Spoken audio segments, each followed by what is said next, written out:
Hi friends, welcome back to our channel. இன்னைக்கு நம்ம வீடியோவில் வந்து சூப்பராக வாழைப்பூ பொரியல் எப்படி பண்ண போகிறதுன்னு பார்க்க போகிறோம். வாழைப்பூ பொரியல் பார்த்திங்க அப்படின்னா அந்த வாழைப்பூலேருந்து அந்த கல்லன் அப்படின்றத க்ளீன் பண்ணுவாங்க. ஸோ அதையும் பார்த்துட்டு சூப்பராக கூட்டு எப்படி பண்ணுறதுன்னு பார்க்கலாம். வாங்க வீடியோக்குள்ளே போகலாம். நம்ம சேனலை இதான் ஃபஸ்ட் டைம் விசிட் பண்ணுறீங்க அப்படின்னா மறக்காமல் சப்ஸ்கிரைப் பண்ணிவிடுங்க.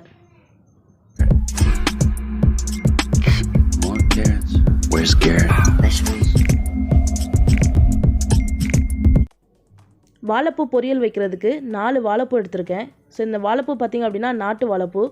நீங்கள் கடைகளில் வாழைப்பூ வாங்கினீங்க அப்படின்னா நாட்டு வாழைப்பூவா அப்படின்னு கேட்டுட்டு வாங்குங்க. அதுதான் ஆரோக்கியமானது. முக்கியமான ஒரு விஷயம் என்னென்னு பார்த்தீங்கன்னா, இந்த வாழைப்பூ வைக்கும்போது தரை கை எல்லாமே ரொம்ப கரைபடும். அதனால் நீங்கள் கீழே ஒரு பழைய துணியோ இல்லைனா ஏதாவது ஒன்று விரிச்சுக்கோங்க. உங்கள் கைகளையும் வந்து அந்த நகத்துக்கிட்டலாம் நிறைய கரைபடும். ஸோ பார்த்து கவனமாக உரிச்சுக்கோங்க. ஸோ இந்த வாழைப்பூ பண்ணுறதுக்கு ஃபஸ்ட்டு வந்து வாழைப்பூவை க்ளீன் பண்ணிக்கலாம். மொதல் 4-5 எதழ்களை வந்து எடுத்துடலாம். ஏன்னு பார்த்தீங்க அப்படின்னா, அந்த பூவில் நம்ம வெட்டி கூட்டு வச்சோம் அப்படின்னா கூட்டு ரொம்ப கசக்கும். அதனால் அந்த தண்டு லைட்டாக மஞ்சள் கலராகவும் நல்ல வெள்ளை கலராக இருக்கும். அது வர வரைக்கும் கிட்டத்தட்ட நீங்கள் ஒரு 4-5 பூவை உரித்தாலே உங்களுக்கு நல்லது உள்ளேருந்து வெளியே வந்துடும்.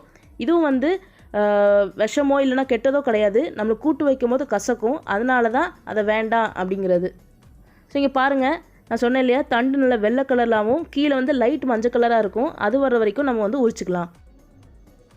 இதுதான் வந்து அந்த கல்லன் எடுக்கிற இடம். அந்த மஞ்சள் கலரை பிடிச்சி இழுத்தோன்னு பார்த்தீங்கன்னா உள்ளே இருந்து சின்ன நரம் மாதிரி வரும். அந்த நரம் அதுக்கு நம்ம எதுக்கு வெளியே எடுக்கிறோன்னு பார்த்தீங்க அப்படின்னா, ஒன்று கூட்டு வந்து லைட்டாக கசப்பு தன்மையோடு இருக்கும்.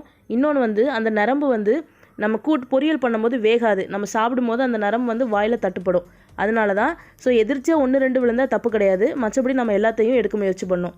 இப்போ பார்த்திங்க அப்படின்னா நம்மளுக்கு நல்ல அந்த தண்டு கிடச்சதுக்கப்புறவு சுற்றி இருக்கிற அந்த இலையை வந்து ஒரு கத்தி வச்சு இந்த பக்கம் அந்த பக்கம் கீறி கொஞ்சம் கொஞ்சமாக பிச்சு எடுத்துடணும். ஸோ பார்த்திங்களா, இதில் பாதி பிச்சு எடுத்துருக்கோம். இனிமேல் ஃபுல்லாக இதே மாதிரி நீங்களும் பிச்சு எடுத்துருங்க. ஃபஸ்ட் டைம் வந்து உங்களுக்கு பழகலை அப்படின்னா கொஞ்சம் கஷ்டமாக இருக்கும். அந்த எதெல்லாம் வந்து கீழே கீழே விழும். நீங்கள் ஒரு 2-3 தடவை இதே மாதிரி ட்ரை பண்ணிங்க அப்படின்னா கட்டாயமாக நீட்டாக வந்துடும்.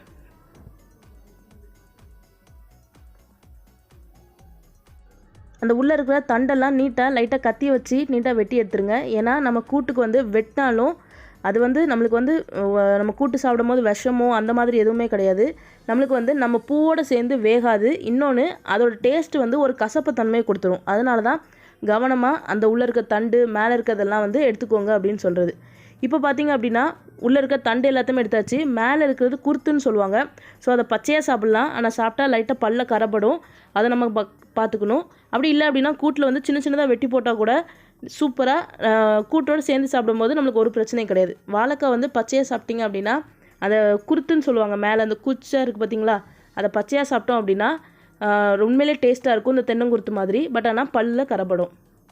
ஸோ இப்போ நான் 4 பூக்குமே அந்த தண்டு எல்லாமே உரிச்சாச்சு. இப்போது அந்த கல்லனை எப்படி எடுக்கிறது அப்படின்றத பார்க்கலாம். இது வந்து உங்களுக்கு ஒரே டைமில் டக்குன்னு வந்துடாது. ஸோ நீங்கள் ஒரு வாழைப்பூ வாங்கி கொஞ்சம் கொஞ்சமாக ட்ரை பண்ணி பார்த்தீங்க அப்படின்னா சூப்பராக வந்துடும்.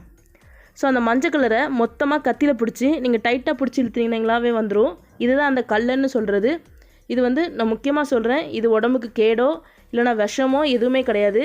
இது நம்ம கூட்டில் சேர்த்தோம் அப்படின்னா ஒன்று வந்து அந்த நிறம் மாதிரி இருக்கிறது வேகாது. இன்னொன்று அதில் கசப்புத்தன்மை அதிகமாக இருக்கும். அதனால தான் 1-2 கூட்டில் தப்பாக தெரியாமல் விழுந்தால் ஒன்றும் பிரச்சனையே கிடையாது. ஸோ முடிஞ்ச அளவு நம்ம எல்லாத்தையுமே எடுக்க முயற்சி பண்ணலாம். இதே மாதிரி இந்த நரம்பு எடுத்த வாழைப்பூவை வந்து நமக்கு பொரியல் பண்ணியும் சாப்பிடலாம். இல்லைனா 2ஆக வெட்டி பீன்ஸ் கேரட் மாதிரி பொரியல் பண்ணி சாப்பிடலாம். அப்படி இல்லைனா கொஞ்சம் சின்ன சின்னதாக வெட்டி கொஞ்சம் முட்டை கூட சேர்த்து முட்டை அடை மாதிரி கூட சாப்பிடலாம். இன்னும் வந்து சில பேர் என்ன செய்வாங்க அப்படின்னா, நம்ம பஜ்ஜி மாவுலாம் இருக்குல்ல பார்த்திங்களா, பஜ்ஜி மாவு மாதிரி ரெடி பண்ணி அதை டிப் பண்ணி ஒரு காஃபி கூட்டு கூட சாப்பிடலாம். சூப்பராக இருக்கும், ரொம்ப ஹெல்த்தியும் கூட. ஸோ இந்த மாதிரி எல்லா கல்லனையும் வந்து நமக்கு கண்ணுக்கு தென்பட்டது ஓரளவு எடுக்க முடிஞ்சது எல்லாத்தையுமே மேக்ஸிமமாக எடுத்துடலாம். ஸோ இது வந்து ஃபஸ்ட்டு ட்ரைலே நம்மளுக்கு வந்து நீட்டாக வந்துடாது. வந்து நம்மளுக்கு வந்து கஷ்டமாக தெரியும். நீங்கள் கொஞ்சம் கொஞ்சமாக ட்ரை பண்ணிங்க அப்படின்னா ரொம்ப ஈஸியாக இருக்கும். இன்னொன்று இதில் ஒரு முக்கியமான விஷயம் என்ன அப்படின்னு பார்த்தீங்கன்னா, நம்ம கை கத்தி எல்லாமே பயங்கரமாக கரைபடும். ஸோ நீங்கள் அதுக்கு அதை மட்டும் கொஞ்சம் கவனமாக பார்த்துக்கோங்க. ஸோ அந்த மேலே மஞ்சள் கலரில் இருக்குது பார்த்திங்களா, அதுதான் இந்த மாதிரி ஒரு 1-2 பூ வந்து கையிலேருந்து இப்படி வலிக்கு விழும். ஸோ அதை கடைசியில் கூட கல்லனை ரிமூவ் பண்ணிட்டு நம்ம வெட்டிக்கலாம். இப்போது கல்லன் எல்லாத்தையுமே ரிமூவ் பண்ணியாச்சு. இப்போது பொரியலுக்கு நம்ம என்ன ஷேப்லனாலும் வெட்டிக்கலாம். நான் இன்றைக்கி ரவுண்டாக ஒரு சின்ன ஷேப்பில் வெட்டினேன்.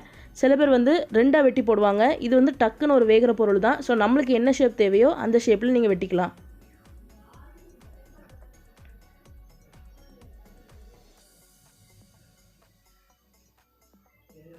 பார்த்திங்களா, எல்லா இடத்துலையுமே அந்த கல்லன், அதாவது அந்த மஞ்சள் கலரில் தண்டு தெரியாத அளவுக்கு நம்ம வெட்டிட்டோம்.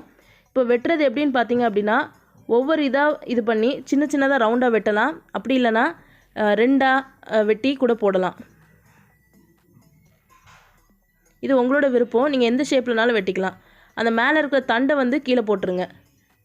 ஸோ இந்த மாதிரி எல்லா பூவையும் வெட்டிக்கலாம். அதாவது அடிப்பூ வரைக்கும் இந்த மாதிரி ஒன்று ஒன்றா எடுத்து வெட்டணும்னு அவசியம் இல்லை.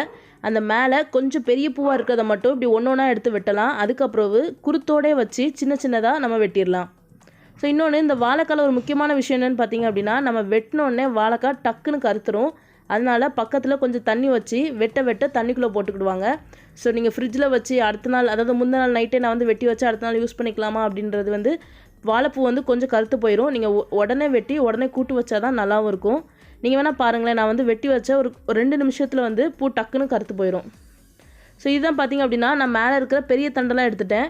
ஸோ மேலே இருக்க காம்பை வெட்டி அப்படியே சின்ன சின்னதாக வெட்டிடலாம். ஸோ இதை நான் அது எல்லாத்தையுமே வெட்டி வச்சாச்சு. நீங்கள் பார்த்தீங்கனாலே தெரியும், இதிலே வந்து லைட்டாக கருத்து போயிருக்கும்.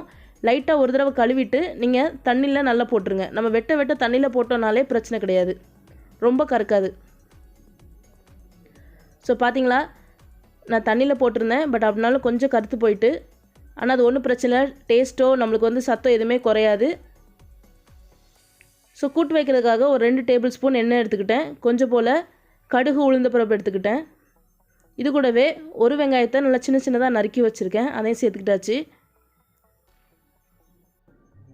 வெங்காயம் பச்சை வாசனை போனதுக்கப்புறவு வத்தல் சேர்த்துக்கலாம். அதில் வந்து நம்ம வத்தல் சேர்க்குறது மட்டும்தான் காரம், மற்றபடி மிளகாய் தூளோ எதுவுமே கிடையாது. நான் இன்றைக்கி 3 வத்தல் சேர்த்துக்கிட்டேன்.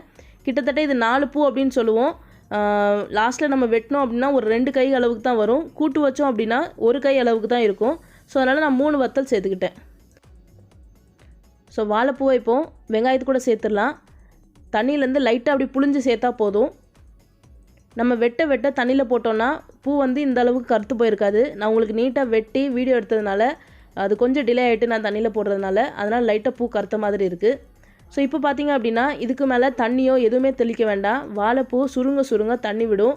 நீங்கள் பார்த்தீங்கன்னா அப்படின்னு தெரியும். இது வந்து நான் போட்டு ஒரு 2 நிமிஷத்தில் கீழே பார்த்தீங்களா அப்படியே தண்ணி விட்டே இருக்குது. ஸோ அந்த தண்ணியே இதுக்கு போதுமானது. ஒரு கிட்டத்தட்ட ஒரு 3லேருந்து 4 நிமிஷத்துக்குள்ளே டக்குன்னு வெந்துடும். ஸோ இதுக்கு தேவையான அளவு உப்பை நம்ம சேர்த்துக்கலாம். உப்பை சேர்த்துட்டு நல்லா மிக்ஸ் பண்ணிவிட்டு ஒரு மூடியை வச்சு க்ளோஸ் பண்ணிடுங்க. ஒரு நிமிஷத்துக்கு ஒருக்கா லைட்டாக கிண்டி மட்டும் விட்டுருங்க. ஏன்னா நம்மளுக்கு வந்து பாத்திரம் வந்து கனமாக இல்லை அப்படின்னா டக்குன்னு கீழே அடிபிடிச்சிரும். ஸோ கரெக்டாக ஒரு 3லேருந்து 4 நிமிஷம் போதும், சூப்பராக வாழைப்பூ ரெடி ஆகிடும். இதுக்கு வந்து நிறைய நன்மைகள் இருக்குது. கட்டாயமாக வந்து ஒரு 15 நாளைக்கு ஒருக்கா இந்த வாழைப்பூ பொரியல் வந்து சாப்பிடுங்க. இந்த அல்சர், அதுக்கப்புறம் கிட்னியில் இருக்கிற அந்த ஸ்டோன் ப்ராப்ளம்க்குலாம் வந்து இது ரொம்ப நல்லது. ஸோ இதுக்கப்புறம் தேங்காய் பூ கூட திருவி போடலாம், அது உங்களோட விருப்பம். இது வந்து வெறுமனையாக சாப்பிட்டாலுமே நல்லா டேஸ்ட்டாக இருக்கும். கண்டிப்பாக இது வரைக்கும் நீங்கள் ட்ரை பண்ணல அப்படின்னா வீட்டில் ட்ரை பண்ணி பாருங்கள். ஸோ நீங்கள் ஏற்கனவே ட்ரை பண்ணியிருக்கேன், நான் வந்து வேறு மாதிரி செய்வேன் அப்படின்னா நீங்கள் எப்படி செய்வீங்க அப்படின்றத கமெண்ட் செக்ஷனில் கண்டிப்பாக சொல்லுங்கள், நானும் தெரிஞ்சுக்கிறேன். ஸோ இது வரைக்கும் நம்ம சேனலை சப்ஸ்கிரைப் பண்ணல அப்படின்னா மறக்காமல் சப்ஸ்கிரைப் பண்ணிவிட்டு லைக் பண்ணிவிடுங்க. இந்த வீடியோக்கான உங்களுடைய கமெண்ட்ஸையும் கட்டாயமாக மென்ஷன் பண்ணுங்கள். தேங்க்யூ.